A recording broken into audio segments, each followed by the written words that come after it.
بسم الله الرحمن الرحيم. الحمد لله رب العالمين، والصلاة والسلام على أشرف الأنبياء وسيد المرسلين سيدنا وحبيبنا محمد وعلى آله وأهل بيته وصحبه أجمعين. أما بعد فأعوذ بالله من الشيطان الرجيم. بسم الله الرحمن الرحيم. ومن أعرض عن ذكري فإن له معيشة ضنكا ونحشره يوم القيامة أعمى قال رب لم حشرتني أعمى وقد كنت بصيرا قال كذلك أتتك آياتنا فنسيتها وكذلك اليوم تنسى وكذلك نجزي من أسرف ولم يؤمن بآيات ربه ولعذاب الآخرة أشد وأبقى أفلم يهد لهم كم أهلكنا قبلهم من القرون يمشون في مساكنهم إن في ذلك لآيات لأولي النهى.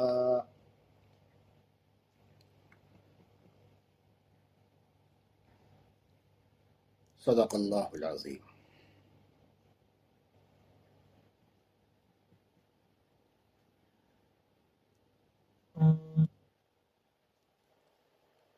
یہ سورہ طٰہٰ کی آیتیں ہیں. اللہ تبارک و تعالی شانہ ارشاد فرما رہے ہیں وَمَنْ أَعْرَضَ عَنْ ذِكْرِي فَإِنَّ لَهُ مَعِيشَةً ضَنْكًا، اور جس نے میری یاد سے اعراض کیا، منہ پھیرا، اس کے لیے بہت تنگ زندگی ہے. وَنَحْشُرُهُ يَوْمَ الْقِيَامَةِ أَعْمَى، ہم اس کو قیامت کے دن اندھا اٹھائیں گے. قال رب لم حشرتنی اعمی وقد كنت بصیرا، وہ کہے گا کہ اے میرے پروردگار، آپ نے مجھے اندھا کیوں اٹھایا حالانکہ میں بینا تھا، دیکھنے والا تھا. جواب دیا جائے گا قال كذلك أتتك آیاتنا فنسیتها، اسی طرح تمہارے پاس بھی میری آیتیں پہنچی تھیں، یعنی قرآن پہنچا تھا اور نبی کی دعوت پہنچی تھی، تو تو نے اسے انسنی کر دیا. وَكَذَلِكَ الْيَوْمَ تُنْسَى، اور آج بھی مہربانیوں میں تجھے بھلا دیا جائے گا. وَكَذَلِكَ نَجْزِي مَنْ أَسْرَفَ، دیکھو اسی طریقے سے ہم بدلہ دیں گے اس کو جو حد سے تجاوز کرے، وَلَمْ يُؤْمِن بِآيَاتِ رَبِّهِ، اور اپنے رب کے احکام اور اس کی باتوں پر ایمان نہ لائے. اور یہ دنیا کا معاملہ ہے. وَلَعَذَابُ الْآخِرَةِ أَشَدُّ وَأَبْقَى، اور آخرت کا عذاب تو بہت سخت اور باقی رہنے والا، ہمیشہ رہنے والا ہے. أَفَلَمْ يَهْدِ لَهُمْ، کیا ان کو یہ بات سمجھ میں نہیں آئی؟ کم اہلکنا قبلہم من القرون یمشون فی مساکنہم، ان لوگوں سے پہلے کتنی اہل بستیاں ہیں، اہل بستی ہیں جن کو ہم نے ان کے شہروں میں جہاں وہ چلتے پھرتے تھے ہلاک کر دیا. اس میں خوب نشانی ہے ان لوگوں کے لیے جو عقل مند ہیں.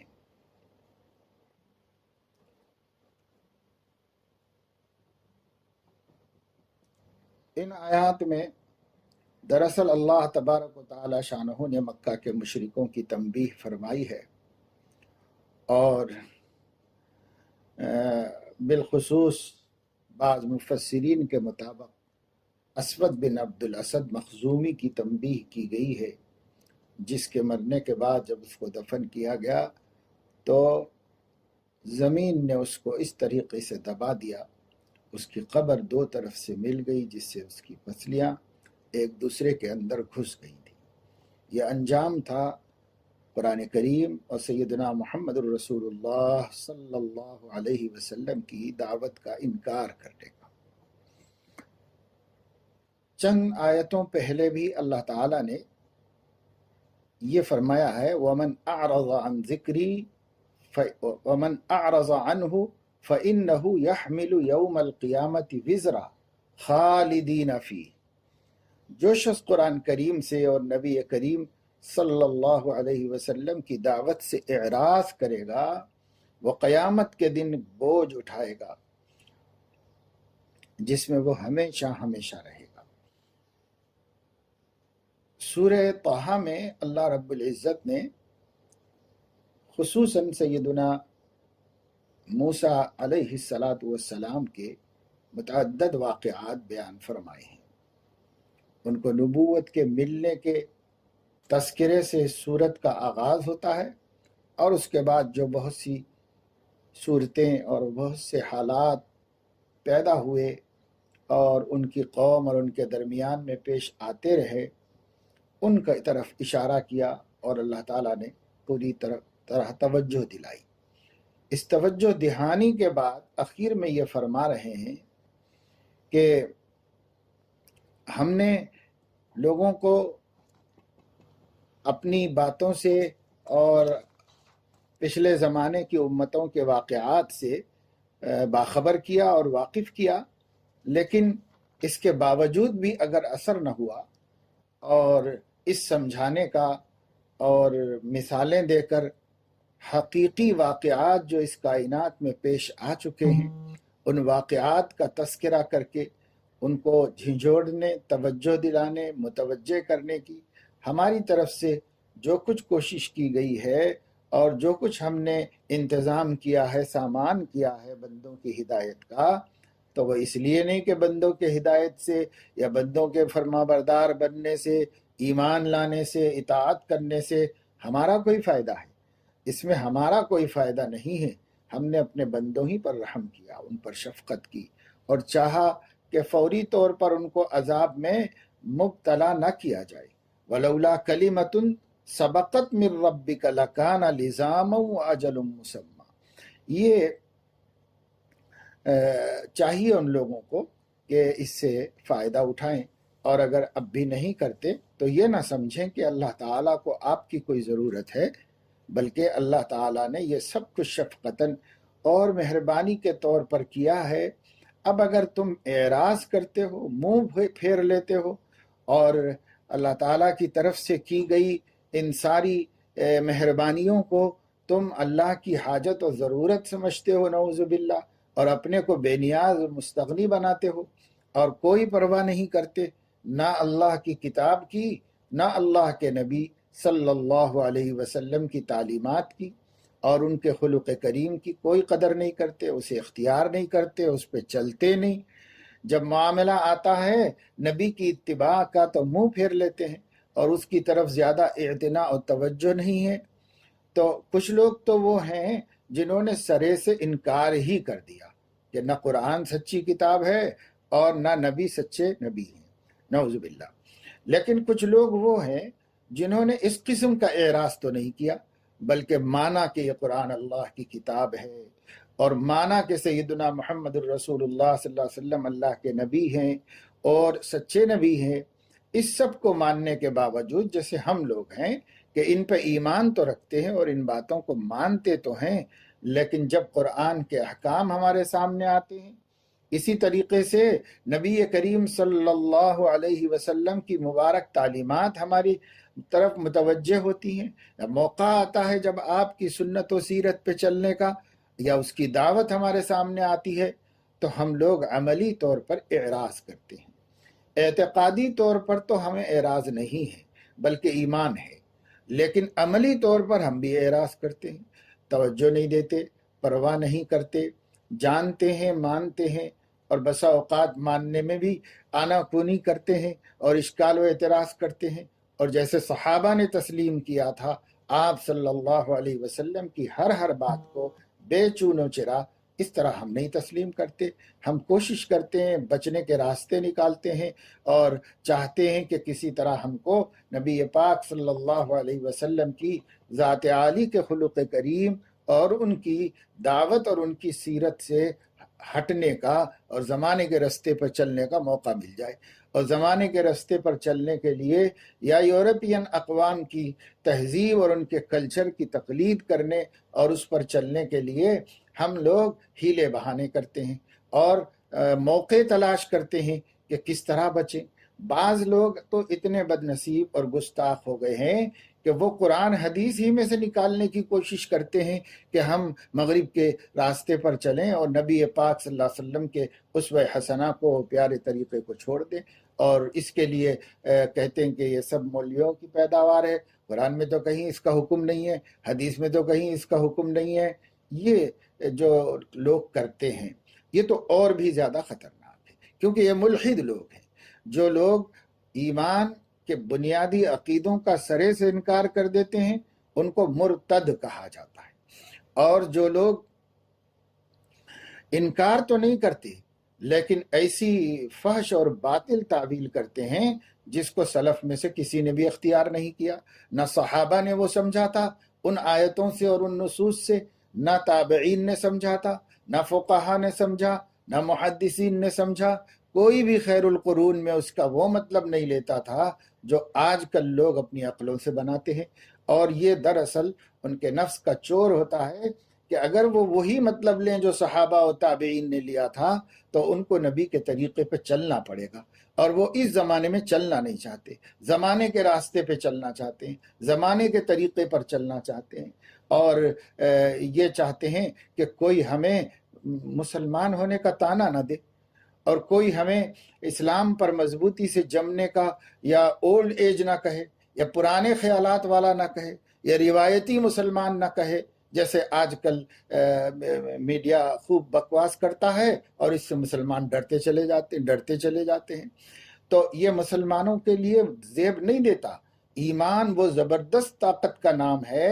جس کو دنیا کی کوئی طاقت اپنی جگہ سے ہٹا نہ سکے، مزمحل نہ کر سکے، اس کو ایمان کہتے ہیں۔ ایک صحابی دعوت دینے کے لیے روم کے بادشاہ کے پاس پہنچ گئے تو اس نے ان سے کہا کہ آپ میرے اوپر ایمان لے آؤ، اپنا دین چھوڑ دو، میرا دین اختیار کر لو، میری ایک ہی بیٹی ہے، میں تمہیں اپنا داماد بنا لوں گا اور میرا اقتدار، میری حکومت تمہارا نام پہ لکھ دوں گا۔ اس زمانے میں وہ حکومت سپر پاور تھی، زبردست طاقت اس زمانے کی حکومت تھی، طاقتور اور مالدار حکومت۔ انہوں نے کہا کہ یہی سب چیزوں کو تو ٹھکرا کر ہم اللہ کے بندے بنے ہیں، اب تم ان چیزوں سے ہمارا دل کیا جیت سکتے ہو، اور اس کی طرف بلا کر رغبت دلا کر ہمیں کیا کر سکتے ہو؟ تو اس نے انہیں ڈرایا اور دھمکایا، دیکھا کہ یہ ترغیب سے نہیں مان رہے، تو ترغیب دو ہی صورتیں ہیں دنیا کے پاس، پہلے شوق دلاتے ہیں فانی نعمتوں کا، دنیا کی فانی اور برباد کر دینے والی آخرت سے اور اللہ سے غافل کرنے والی نعمتوں کے سبز باغ دکھا کر ترغیب دیتے ہیں، شوق پیدا کرتے، ارے میاں کیا یہ زندگی گزار رہے ہو، ہماری بات مان لو، ہمارے طریقے پہ آ جاؤ، موج کرو، مستی کرو، زندگی گزارو، دیکھو یورپ کتنا موج مستی کی زندگی گزار رہا ہے۔ اس کے اوپر آنے کے لیے کہتے ہیں، اس کا شوق دلاتے ہیں، پیسہ دکھاتے ہیں، عورت دکھاتے ہیں، دولت دکھاتے ہیں، تو بہت سے لوگ پھسل جاتے ہیں، بہک جاتے ہیں۔ اور اگر اس سے نہیں مانتا کوئی تو پھر اسے ڈرایا جاتا ہے، دھمکایا جاتا ہے، اور اسے اس کی موت یاد دلائی جاتی ہے، اسے عقوبت خانوں اور سخت ترین بدترین سزاؤں کے نقشے دکھائے جاتے ہیں، اور دکھا دکھا کر اسے ڈرایا جاتا ہے، نہیں مانو گے تو یہاں پہنچا دیے جاؤ گے، تو وہ ڈر جاتا ہے۔ تو یا تو آدمی ترغیب میں پھنس جاتا ہے یا ترہیب میں پھنس جاتا ہے، پہلے سے یہی طریقہ چلا آ رہا ہے۔ تو اب اس بادشاہ نے صحابی کو ترغیب دی، انہوں نے تو بالکل اس کو آنکھ اٹھا کے بھی نہیں دیکھا، کیونکہ اللہ تعالیٰ نے ان کے نبی سے فرمایا تھا، ہم سب کے نبی سے اللہ تعالیٰ نے فرمایا تھا کہ لا یغرنک تقلب الذین کفروا فی البلاد،